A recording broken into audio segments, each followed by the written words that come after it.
Mental activity. BD number 6375. October 12, 1955, what is a thought? This question can never be answered scientifically as long as the researchers do not penetrate spiritual knowledge themselves, as long as they merely try to solve it intellectually, for the origin of thought is the spiritual realm. Thoughts are emanations from the spiritual realm which encircle you humans like waves in order to be either accepted or rejected depending on your will. They are emanations which affect and activate your thinking organs if you are willing, i.e. if you deliberately make contact with the beings which emanate these thoughts to you. This is an exchange and a process by forces, but it is brought about by two sides. Nevertheless, it is left up to the human being's will as to which side he establishes contact with. You ought to know that you were created such that all organs have to carry out a specific activity, and particular organs exist for every function which work according to a person's will, partly still subject to natural law because they have a life-preserving function. Furthermore, you should know that you are granted a certain amount of freedom for the duration of your earthly life, which shows itself in the fact that the function of specific organs depends on your will, because it shall test and prove itself during earthly life. And this also requires your intellectual activity, which you can develop yourselves by using the thinking ability that was given to you for that purpose. But this ability to think does not consist of the fact that you generate the thoughts yourselves, but you must, by virtue of your thinking ability, allow something that flows to you, something spiritual, which constantly surrounds you like waves, to take effect in you. You must accept the thoughts flowing to you and process them with your intellect. However, it is up to you as to whether you pick these thoughts up or which thoughts you pick up, yet the will and the choice are crucial for your higher psychological development. Thoughts are spiritual emanations of strength which originate in an inconceivable abundance of light from God Himself. They are first received by beings of light which, in turn, seek to impart happiness with their gift, and this means that they constantly pass it on to all entities, to all who are capable of thinking. However, the Prince of Darkness, as he is now, had once also been a recipient of light and strength. He, too, transmits emanations from himself to the created beings.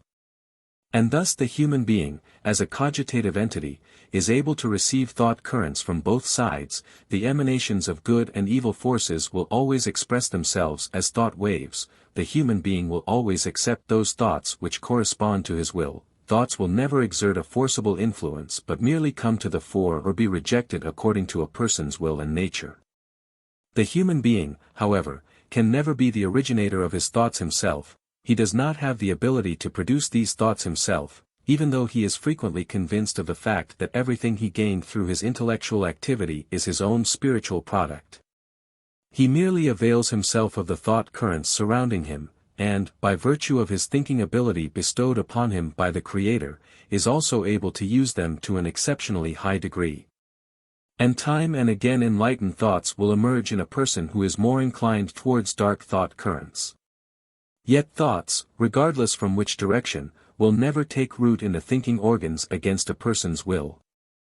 And that is his own function, to choose which thought he wants to attend to. Thinking ability has to be understood as being able to deal with the currents which touch a person as thoughts, to understand their meaning, to put them into logical order, thus to make use of all thoughts flowing to him. But this first requires the will. For the human being is not forced to become receptive to the thought waves flowing to him, thus he can reject the thoughts if he is mentally somewhat sluggish, just as, on the other hand, he can pick up the thoughts coming from below, which are bad and worthless in substance. His will always determines the direction of thoughts as well as their origin. Thought currents from the world of light have, if the human being's will is prepared to accept them, an effect of strength at the same time, which sharpens and refines the person's thinking ability. Thus, a person occupying himself with spiritual questions accepts these questions from beings in the realm of light too. The thought waves trigger a desire in his soul to receive an explanation. This desire is picked up by the thinking organs, and only from this moment on does the person's intellect become aware of it. Then contact has been established with the being which sent him the emanation, which carries out its task on God's instruction or on the instruction of his adversary, to spread light or darkness.